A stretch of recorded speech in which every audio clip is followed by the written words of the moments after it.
What is going on, everybody? Welcome to another episode of Dropping the Gloves. Thanks for joining us here today. We have another interview, Tim. It's like every day we're doing interviews. I feel like we just threw out all these feelers and everybody said yes. It's very exciting. But yeah, we got Eric Engels on later on. He's a Montreal insider. Cashes a paycheck from Montreal. So like he's going to be very pro Montreal. I'm going to push him on some issues. It'll be a lot of fun. But anyways, no baby yet. Yeah. Baby's due today. Number 8. We should put a poll up. What do you think for what is it a boy or girl? Because the baby could be born in the next 20 minutes. I don't know. What do you think, Tim? Is my little baby going to be a boy or a girl? I think it's going to be another girl. Yeah. At this point. Look, the look on your face. You want a boy so bad. I know you'd never say it out loud. But. What's your problem? You know what I mean? I thought we were friends. No, I would love another little girl. What's Danielle's feeling on, like, does she feel like it's imminent or it could be another couple days or what? Any second. She's ready. Laboring is a word that I would use, but it doesn't apply here because she's not in labor, but she's been slow. She's slowing down. You know, you've never had a child that you know of, but baby's ready. I mean, baby's there. Head down. Let's go. Like it's right there, but it's exciting. The kids are excited. I'm excited. Any second now. You know what I mean? So, anyways, let's just get this ad out of the way, and we'll get to the interview. Well, unless you want to talk about your love life. No, let's talk some hockey. Let's talk some gambling. All right. This episode is brought to you by Bet366. Tim gets so uncomfortable when I ask him about his love life. You guys notice that? It's the way that you ask it. Just talk to me like a normal person. You're like, Tim, tell me about your love life. Like you're some creepy uncle. How do you want me to ask? How's the girlfriend? Did you guys do anything fun this weekend? Yeah, that's great. But I'm not asking anymore because you started off weird. Whatever. You're such a child. This episode is brought to you by Bet365, proud partner of Dropping the Gloves. Open an account today with Bet365 and bet on a huge range of markets. So whatever the sport, whatever the moment, it is never ordinary at Bet365. Use code HOCKEYCA, everybody. Do us a favor. Gamble and win. Only really baseball going on right now. I guess you could do the slap fights. You seen that? Yeah. Dana White's involved in it. He likes to slap people in the face. Would you ever do that? No, I don't even like looking at it. I don't like watching it. I know. Isn't it uncomfortable? They put their hands behind the back and it's just outrageous. The way the knees buckle too when they get it good. Violence. Who's that for? That's not fun for anyone. It's not fun for anybody. I don't know. That's actually a good point. No skill involved whatsoever. Like just slap as hard as you can. Which enforcer, modern or current or whatever, would be good at this one? Who could take that slap? You need a short neck because I think it's all the whip on the neck. So I would be done. I have a long neck that's not very strong. A thick, short neck. Who's that guy that was in the TV show and Jordan he's still Nolan? playing in like the ECHL? Oh, John Morasti. Yeah. He would be incredible. Yeah. He would not get past the testing, if you know what I'm saying. If there is any kind of allegedly, I don't want to get in trouble here. But current day players, you would think a Radko Gudas would come to mind. Yeah. Short, stocky. Don't watch it, everybody. It's not worth it. But anyways, enjoy the interview. I hope you guys like it. Montreal. Interesting team. I actually like how they're going about their rebuild. It took this interview to me to look at on paper, and I like it too. I like it too. I think they're going to leave for like some other teams. Yeah, but they're not getting too excited. I think Eric does a good job explaining it, where it's not like let's go crazy and sign some high-end guys to try to lead these young guys. Like let's just let them play, and we're not going to push them, and we're not expecting to have any success because they won't. See if it pays off. All right, everybody. Enjoy the interview, and we'll talk to you later. Cheers. Good morning. It's early. Good morning, everybody. Welcome to another episode of Dropping the Gloves. Monday, early morning. Eric Engels joining us here from his cottage, was in his bed. That's how early it is. He moved just recently from the bed to the porch. A little better scenery. Eric, thanks for joining us. You are a Montreal insider. Thanks for joining us on Dropping the Gloves today. Yeah, it's a pleasure. You know what? Just starting off here, I've never been so enthralled to be taller than John Scott. Like, look at the difference here. As someone who's 5'7.5", generously listed at Hockey DB, yeah, this is a big moment for me. Isn't it a beautiful thing to be tall? And I don't state that lightly. It's a great thing. Let's go into the height thing right away. Who is the Montreal Canadiens captain? Nick Suzuki. How tall is he? He's about 6 feet. I have a theory, Eric, and it's pretty substantiated. You know, it's proven. You have to be above a certain height to be an effective captain, and the height for me is around 6'4". And Nick Suzuki maybe is 6 foot. Is that an issue for Montreal? When they got Kirby Dach, I thought that would be a perfect fit for them. If you play 6'4", then it's fine. I think Suzuki has that reputation. He plays big, he plays hard, and that's what you need. I mean, obviously, you need a disparity in size in today's game. You need speed, you need all those different factors. But size is it's coming back, right? Everything's cyclical in the NHL. And now that Florida is doing what they did, and I think everyone was impressed with the way Edmonton got through Dallas, but I think a lot of people would have chosen Dallas as, Florida West. And for the very similar reasons, just the brand of hockey they play, heavy and hard. I just think it's coming back for sure. It's in vogue, and the Canadiens obviously are focused on it also, right? They draft Slavkovsky first overall, and everybody thinks they're going to draft Shane Wright or Logan Cooley. They've got some big guys on the back end, whether it's Xhekaj, Cooley, these guys that are coming up. They made a move, obviously, for a skilled forward here who's 6 feet. They were happy to hear that he's, over 6 feet when they went to the Russian Combine with Dan Milstein, and there's Ivan Demidov, the guy that they wanted from the start. But they still have some strides to take, and you're right about Kirby. He's going to play an important role because he wasn't there all of last year. Well, let's just back up, because the last time we had you on, it was 2021. We were talking before you came on. The Habs' miraculous run of the Stanley Cup Finals, right? Upsetting people, no business being there. Corey Perry scoring huge goals, playing fantastic. They lose to the Vegas Golden Knights, obviously, in the semifinals, or was it? It must have been the Cup Finals, Tim. What has happened since then? Because Tampa in the finals. Tampa in the finals, excuse me, that's correct. What has happened since then? It's been a dramatic descent to last year, finishing dead last in the Atlantic. Aside from the Anaheim teams, San Jose, Anaheim, and the other garbage team who is Arizona, excuse me, I'm lumping in there, the worst goals against in the NHL. Like, just a very, very porous defense. What has happened in 2 years that you go from that high to all of a sudden the franchise is in disarray? Maybe disarray is a strong word. I don't say disarray. Not competitive. What happened so fast? Yeah, well, first of all, they were purposely not competitive over the last couple of years, right? You went through the last year of Marc Bergevin's tenure with the Montreal Canadiens. He set the team up to be successful in the playoffs. They had to make the playoffs, but once they got there, you had Weber, you had, Josh Anderson flying at all cylinders, guys like Edmondson, Sherrod, and Petrie, where they were rolling out a defense, that could play three guys 26 minutes a night. They had Carey Price. They had Brendan Gallagher and Paul Byron. You look at that team now, team that went to the Stanley Cup final. And the people who said that they were lucky to get there, I always think that's the most ridiculous thing ever when you talk about a team that goes to the Stanley Cup final. Like, you need every single team in a 32-team league needs everything to go right to make it that far. And beyond that, you have to earn it. You have to earn every element of it. And so they got a bit of luck in the Toronto series. John Tavares goes down in the first, game of the series in a freak collision with Corey Perry.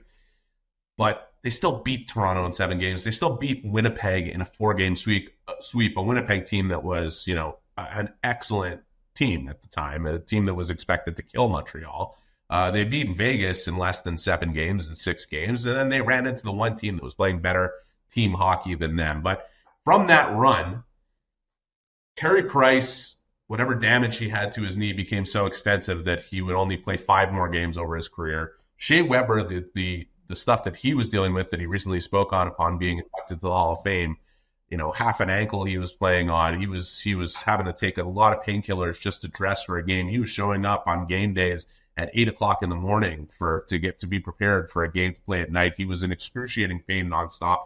Paul Byron tore the labrum in his left hip. He played in that playoff run with it injured. He had gotten a shot and tried to make it work and scored a miraculous goal in the Toronto series. That's a postage stamp at this point. But like, he was damaged beyond repair and couldn't continue his career. You look at guys like Brandon Gallagher and the effect that it's had on him moving into his new contract. But basically, you have this transition from this team that was put together in one offseason that finally they went far, but not as far as they would have liked to have. And then coming out of that, it was clear you needed to make some monumental changes, including from the top down. So Marc Bergevin was out, Jeff Gorton was hired, Kent Hughes was brought on, and this, for the first time in Canadiens history in over 100 years, they said, we're going to commit to doing this in a way that it's not just going to be to make the playoffs again. It's going to be to build a team that could contend year over year, and that's going to take some time. And I think the fans have done an unbelievable job of accepting that process. I think one of the huge things that's helped, Johnny, is you have Martin St. Louis coming in as coach, and the program that he has sold and the culture he has built, even with a team that was expected to do some losing, has been, that's maybe Montreal isn't ahead of teams like Ottawa, Buffalo, Detroit in terms of who they have on their roster, in terms of how their prospects are valued or whatever it is, or their actual NHL players. I think where they're ahead, though, is culture. And we'll see how far that takes them as we go into the next season. Well, you mentioned rebuilding and accepting the rebuild. And those teams you mentioned, they have accepted the rebuild. Ottawa, Buffalo, in just a perennial rebuild, it seems. And they've tried to get out of that rebuild phase and haven't been successful. Ottawa right now struggling to take that next step. Detroit in the same boat. Do you see Montreal's rebuild being a little different? I went back and looked at all the draft picks that Montreal selected in the last 10 years. They have a pretty good track record of drafting pretty solid NHL talent in the first round and then finding gems in the third, fourth, fifth round. Going back to 2007, I was shocked the draft that they had with PK Subban. They had Ryan McDonough. You had Yannick Weber. You have another solid NHL player in Max Pacioretty. So you fast forward to now, you have good first-round picks. Do you see the last couple of years, you obviously got Demidov this year, you got David Reinbacher last year, Slavkovsky's showing some signs. Are the pieces there to take that next step, or will they just follow in the footsteps of Ottawa and Buffalo and Detroit and just stall when you're supposed to take that final step? Listen, it's a great question. I think they're at a pivotal point of their rebuild, and one that those teams that you mentioned when they were at that point didn't necessarily handle well, which extended the kind of miserable phase that everybody has dealt with in Buffalo and Ottawa specifically. It's so easy to, when you see the core coming together, a young, promising core of players, to get ahead of yourself and start to make a move or two that all of a sudden you think is supposed to propel you a bit forward, but ends up knocking you back 2 steps. And I think we've seen that in both those respective markets. In Detroit, it seems to have been a more of an organic kind of build where they had that patience, where they were willing to let their players develop in the American Hockey League, where they focused on creating some insulation on the NHL roster with some of the older guys that have come in, guys like Ben Sherratt, guys who were in Montreal previously, Jeff Petrie.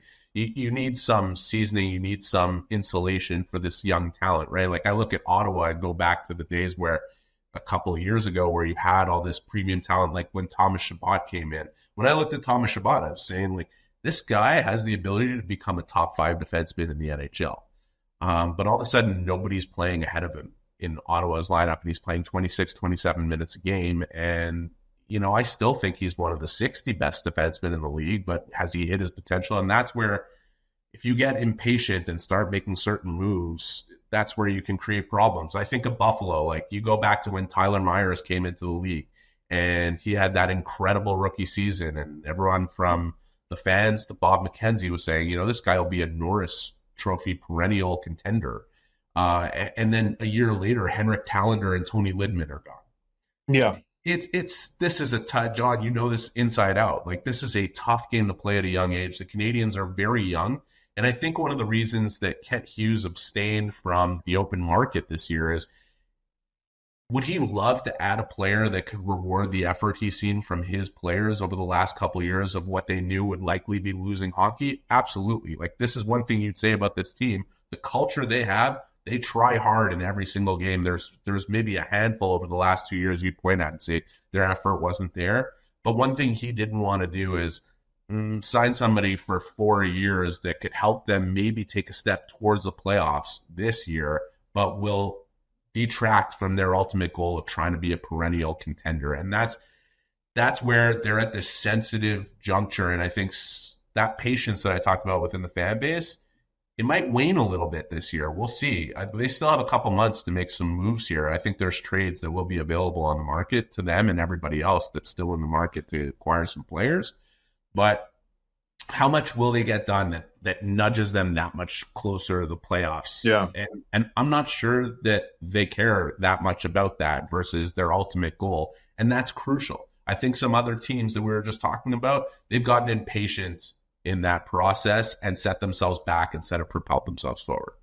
Impatient meaning they put expectations on the team where they just say, we have to win now. The rebuild has taken the rebuild is over. Yeah. The Dorion rebuild is over, but like the going to sign a guy that's, somewhere between 29 and 32 for a 7-8 year deal that, you're not getting, that your team is not mature enough to push to be a Stanley Cup contender. So you're losing 2 to 3 years, the best 2 to 3 years of the deal with that player, no matter how well they perform.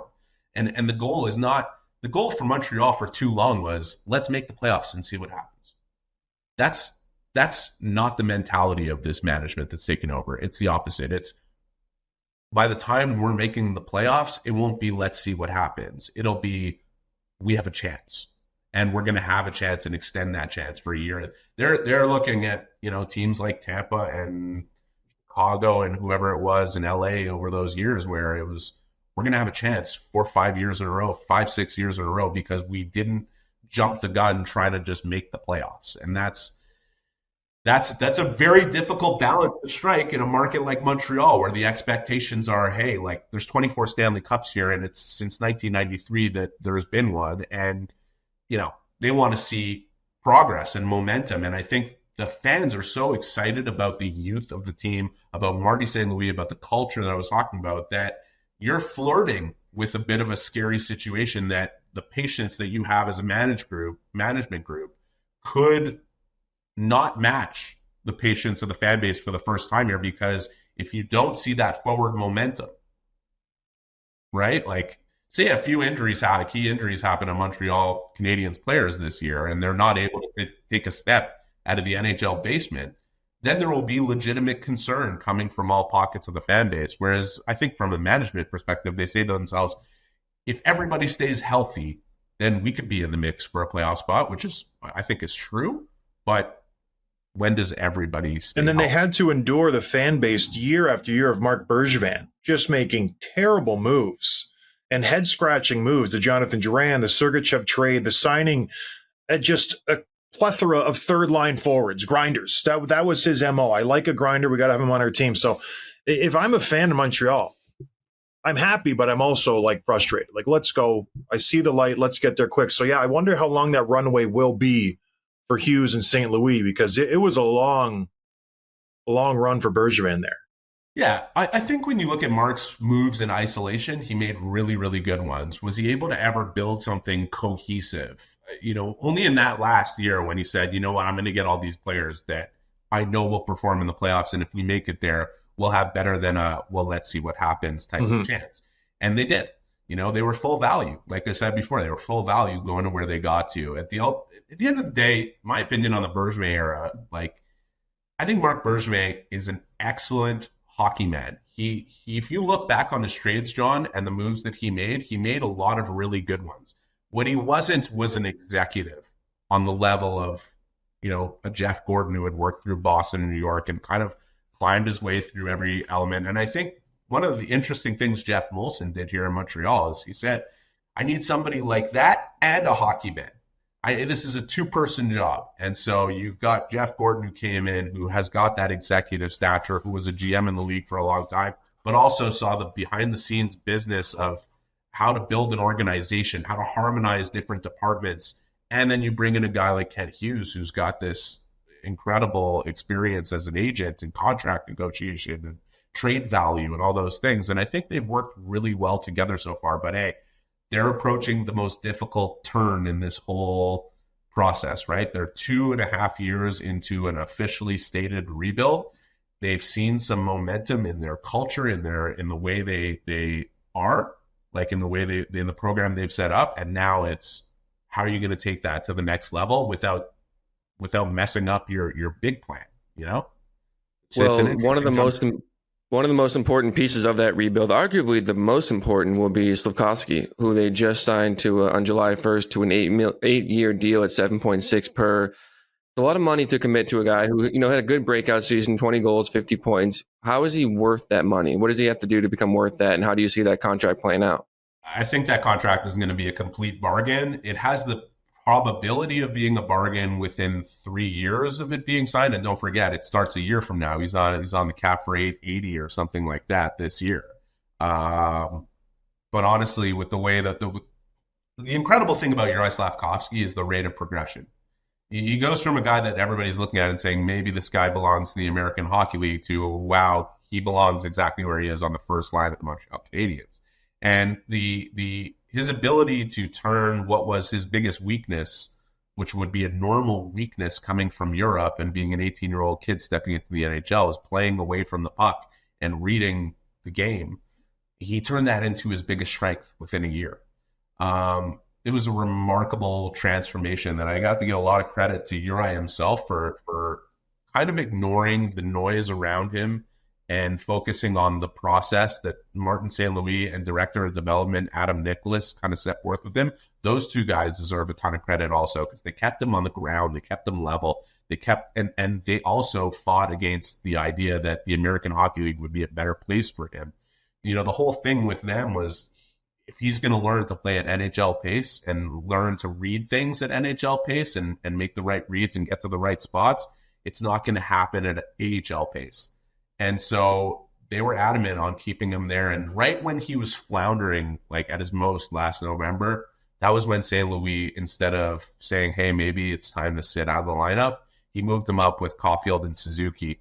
And boom, scored right away. And the rest, has been kind of this upward trajectory. And I think he's going to continue on that upward trajectory. There might be a bit of flatlining a little bit and then continuing up. I don't see him going back down. I'm going to tell you right now, it was 20 goals and 50 points, but it was 40 over the last 40 games of the season.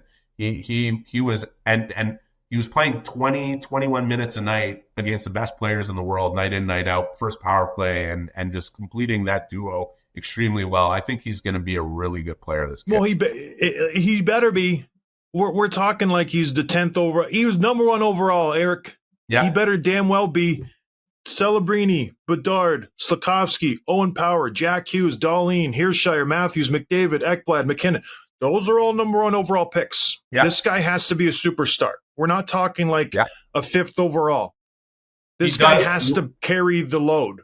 It's an excellent point, but also look at those guys that you just named, right? Like McKinnon, he went 3 years, his first 3 years in the NHL, not getting more than what? I think he topped out at 52 points. I don't want to misspeak. I'm not going on Google right now, but he talked about how he thought he was working really hard and all of a sudden realized there's a whole other level of working hard. And now he's the premier player of the league, depending on who you ask. I think he's just unbelievable. Oh, he's the number 1. I look at Lafreniere, a more recent first overall pick, who a lot of people in New York and around the hockey league were looking at and saying, is this guy going to be a top line player? There was a lot of questions about that through his first 3 seasons in the NHL, and much fewer of them right now. I look at Jack Hughes when he stepped into the league. And so I think it's a different era now. People expect that an 18-year-old is going to step into the league. The salary cap being stagnant for 3 years, 4 years in a row with the pandemic created that even more, right? You needed to have young talent infused because the numbers weren't moving, and you had to have guys on entry level. And I just think the most important thing is that the player turns into what you're saying, John. Yeah. If you want him to, you need to have the right people who around him to create that mentality of don't worry about what everybody's saying. Don't worry about the fact that you're only hitting 40 points this year or 50 points. Don't worry about that right now. You're going to worry about this, and this, because this is going to make you become exactly who we know you are. And like the Canadiens have that. When you have Marty St. Louis behind the bench, you have that. And when you have a guy like Adam Nicholas, who is a name that's probably proliferating a bit in the NHL world, because the Canadiens went from like, they have the worst skills development and talent development model in the league to they might have the best one now. Like what they've built as a development staff with people like Adam at the top of it, and Scott Pellerin and Marie-Philippe Poulet, and like what they're doing, Francis Bouillon, Rob Ramage, from a development standpoint, they are really putting a dent in the idea that you can't develop hockey sets. This is not just about throwing tires at guys and having them skate around and this. Everything they're doing is training, game simulation type situations. And I think they are setting the bar for a lot of teams, whereas beforehand they were so far underneath the bar from a development standpoint that like it was embarrassing. So you fast forward to this year, the draft, in the Sphere, everyone's excited. You're sitting there. I'm guessing you were in Vegas. I wasn't. I was in Montreal. You were in Montreal. I was at the Board of Governor meetings the day before. Stop bragging, Eric. Okay, we get it. You're important. The Canadiens brass are sitting there. Everybody knew they wanted Demidov. They wanted him. The potential for him to fall to number 5 was there. When it hits to number 5, how excited was Montreal? Because this was the guy. You know, he's skilled. He's going to just change the Montreal Canadiens offensive outlook. They have the top line. We get that. This guy is potentially the most skilled player in this draft, and he falls to number 5. How excited was everybody surrounding the Montreal area? Yeah, like that's the great question, because for as excited as the Canadiens were and those guys were to get that player, I don't think the fans have been more excited about a player coming to their organization since I couldn't even think of one to name.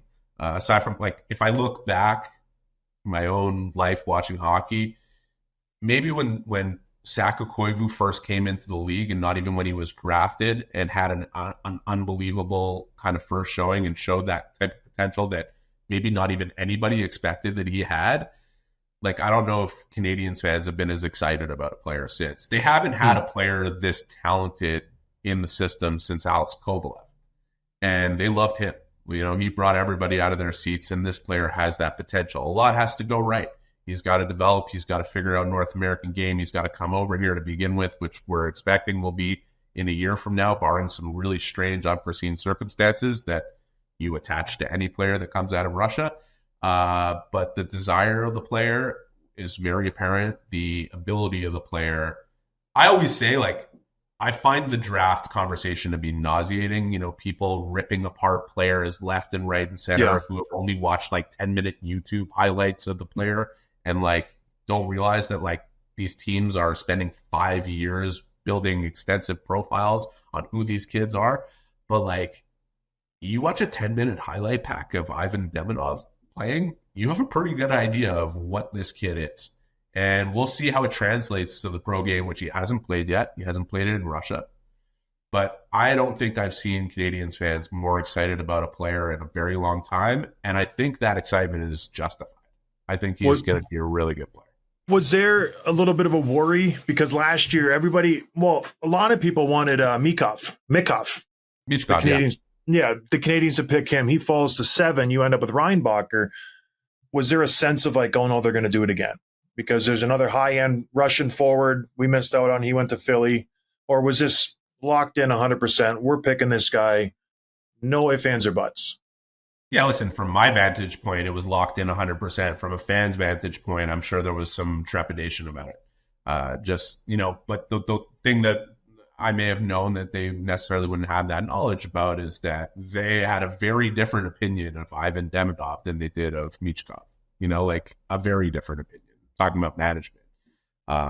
Just their scouts and their managers love this player. It's less so about how they feel about Michkov. It's more so about how they feel about Demidov. They just feel there's a more complete profile here for them to hit what they want with the 5th overall pick.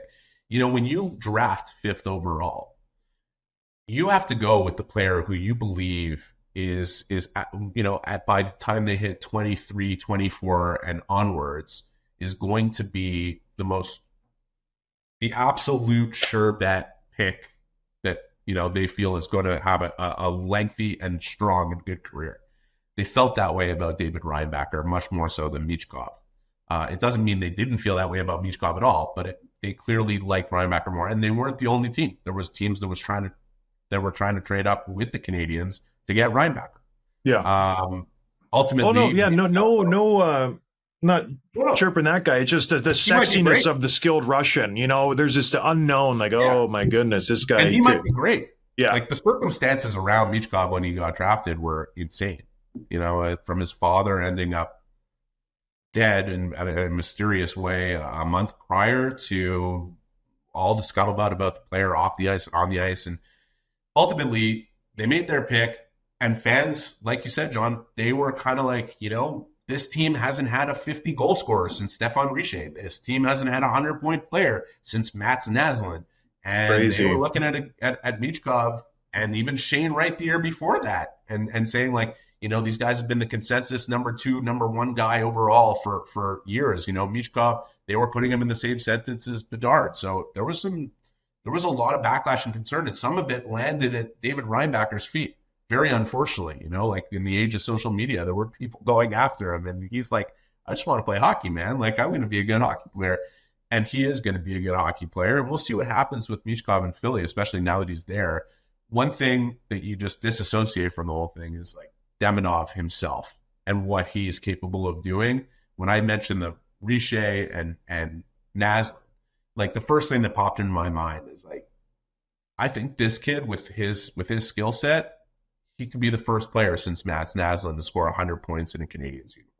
And maybe that I don't want people to read that as, I'm heaping this pressure on Demidov that he has to be that.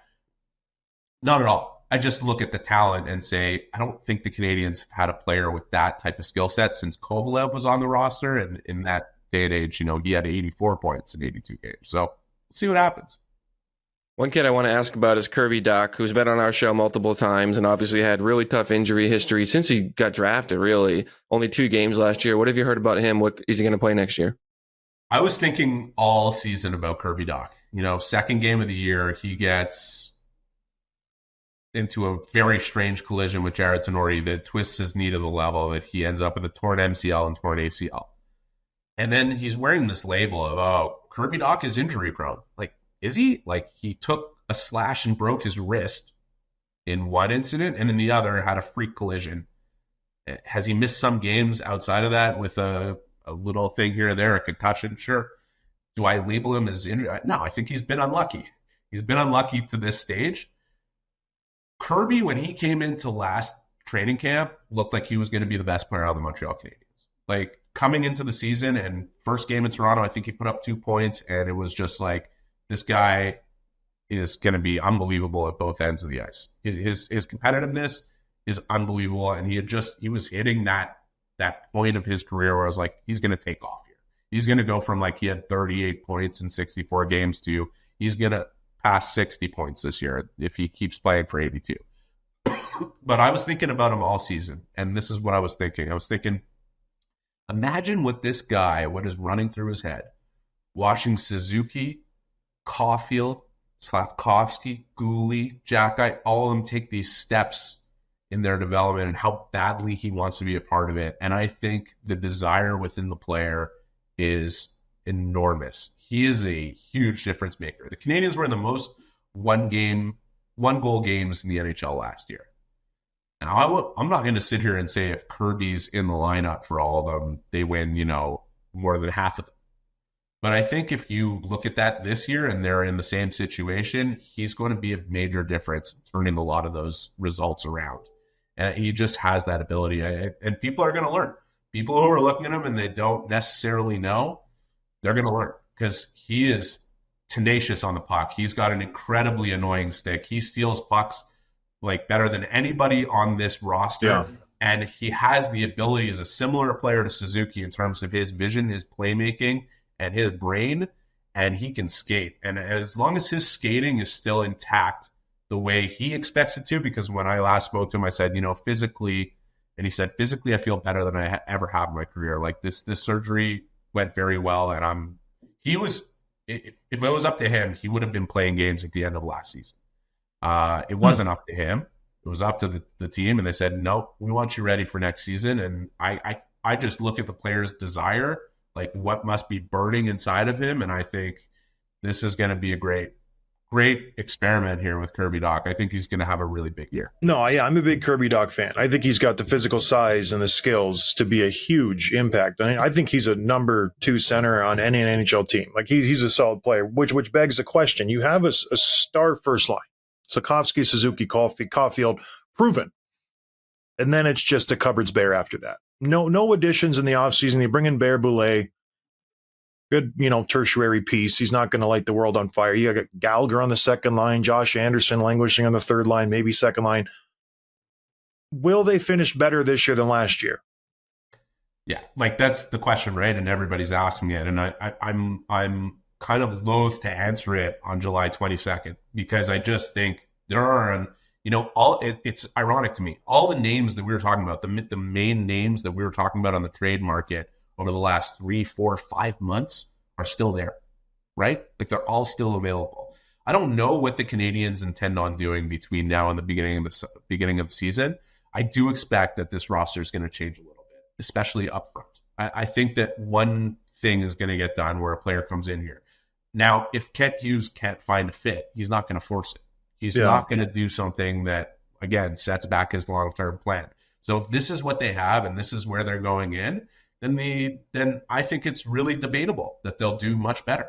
I think it's really debatable. But on the flip side of that, health will be a determinant, as it is for every team. The other will be, you have this young defense, right? You have, outside of Matheson and Savard, guys who have 130 games of experience or less. But you have some guys like Logan Mailloux, who's ready for the next step, in my opinion. Lane Hudson, who I would expect is going to be the NHL to start. David Reinbacher, who his game is so translatable to the NHL in terms of the way he thinks it already as a young defenseman. And they could, all three of them, start in the American Hockey League because they still have Struble and Harris and Barron and Xhekaj and Dooley, and the list goes on, of young defensemen who have gained some valuable experience. I look at the Canadiens and say, where they're growing organically could get them higher up in the standings just based on what they have in terms of their culture, their style of play, and how they're now baked into it after the second half of last season, and now they've adapted to that. The other side, if you look around, Ottawa got better, Buffalo arguably got better, Detroit arguably got better, and that's not counting all the teams that you expect to be in the playoffs, right? Like Boston, we don't know how those long-term moves are going to look, but they filled 2 essential needs getting Zadorov and Lindholm, right? Like everyone who thinks they're going to drop off. Tampa lost Stamkos. They gained Gensel. They lost Sergachev. They've made other moves. Are they going to fall off with Kucherov and Vasilevsky finally healthy? No, I don't think so. But I think Montreal, we'll see what happens over the next 2 months. Because honestly, I think it's premature to say something. I think if they are able to get a top 6 forward, just one, it really slots a lot of other players in the right chair. You talked about Gallagher, John, he ends up on a third line with Anderson, and it's not just, they're on the third line because they can no longer play in the top 6. They end up in the third line insulated by the top 6, where they can become dangerous players as a third line. I look at those 2 guys. Gallagher had a better season than Anderson. Josh Anderson needs to have an amazing season going forward. This needs to be a huge comeback for him. And to me, the best possibility for him to do that is going to be that there's another top 6 forward that comes in that puts him in that third line chair, and he can take advantage of his matchups from there. If you have a third line of Newhook, Gallagher, and Anderson, and your top 6 is set with players who actually belong in the top 6, you become a much more dangerous team. And I think the Canadiens would like to accomplish that as early as before the end of this summer, but it's just not guaranteed. So we'll see who ends up in what chair. Talking Mitch Marner?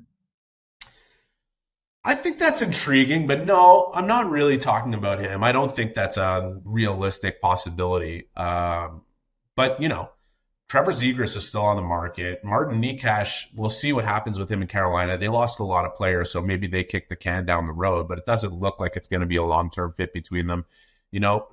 Very encouraged that I saw a video floating around, and I hope it's authentic that it was this year that Patrick Laine is back to trading, and that would mean that he's come out of the program. And I hope for him, just on a personal level, at a human level, that he's come out of it, much better equipped for the life that he's got to live. It's difficult for these kids. I think we need more empathy in the world for what they have to go through. It doesn't balance things out that they make all kinds of money. Happiness is not guaranteed for anybody, and these kids deal with tremendous pressure and physical situations. John, you know this better than anybody. Like it's a real physical task that can affect the rest of your life playing in the NHL. And so I hope he's in a good place physically, mentally. I do expect that if he is, it's going to be somewhere other than Columbus. I don't know if Montreal is a likely destination for him, but maybe this could be a redemptive year for him. But the point being, these guys that we've been talking about for months, they're still there. And there's probably a few other players that nobody's talked about that are also on the market. So yeah, there's a reason they're on the market still. Zegras would be fantastic in Montreal. They would be just a dumpster fire. I believe that would be a terrible fit.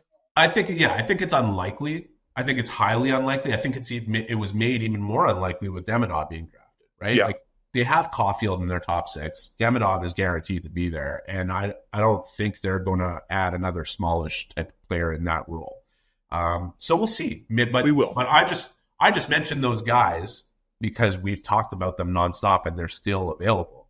Imagine getting Marner and then Zegras and then all the small guys. How fun that would be.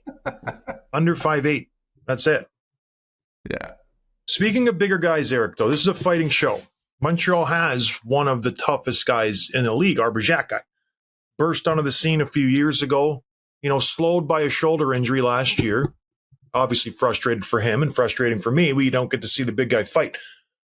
Where does he rank, do you think, in the NHL in terms of toughness and the impact he has on the Canadiens? Because we know when he plays, he's an impact player, not just fighting. He's a solid player too. Listen, there are a lot of tough, respected guys in this league. It's not quite what it used to be because of the role has been reduced. But there are a lot of guys that I look at and say, wow, like if I was on the ice, I would really be scared of this person.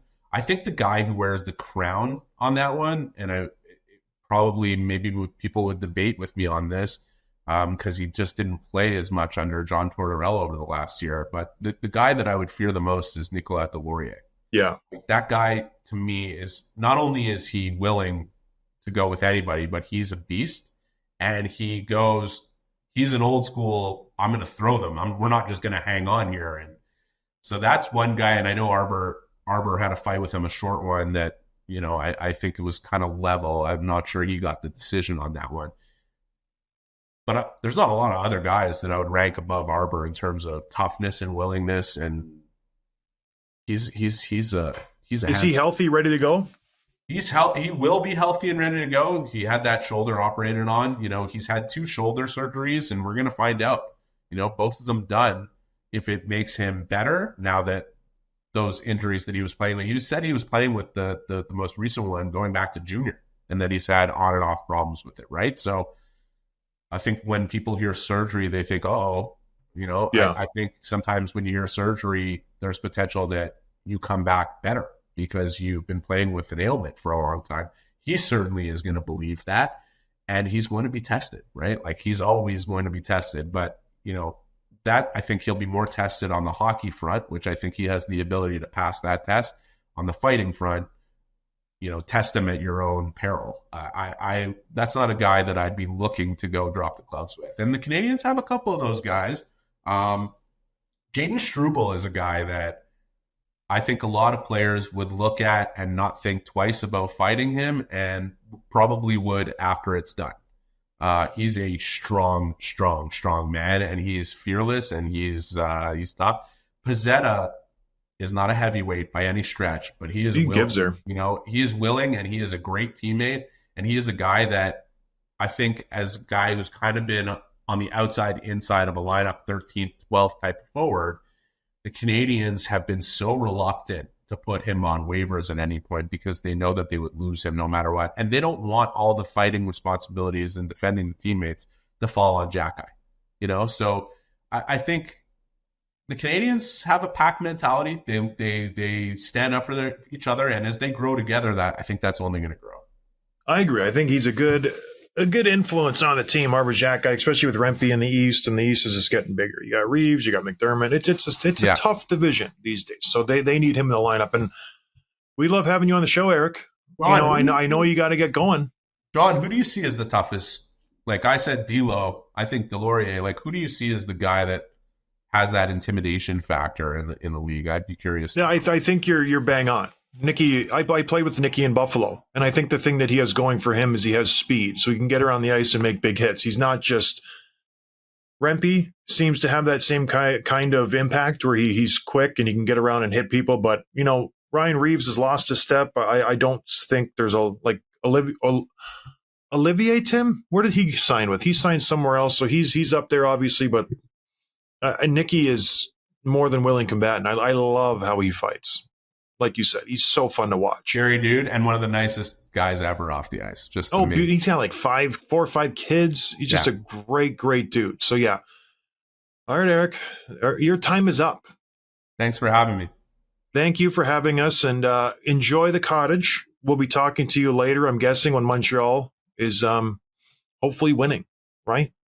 We'll see. Hopefully back to some sort of relevance, right? Like after a while, it's a strange league if the Montreal Canadiens aren't a part of the major conversation. So it's not a good league when the Maple Leafs are the biggest Canadian team. So hopefully we can flip that. But anyways, thanks for joining us, Eric. We appreciate it. And we'll talk to you later, buddy. Cheers. Take care. Thanks. Thanks for listening to Dropping the Gloves with John Scott, a member of the Nation Network of Podcasts. Subscribe wherever you get your podcasts from to never miss an episode.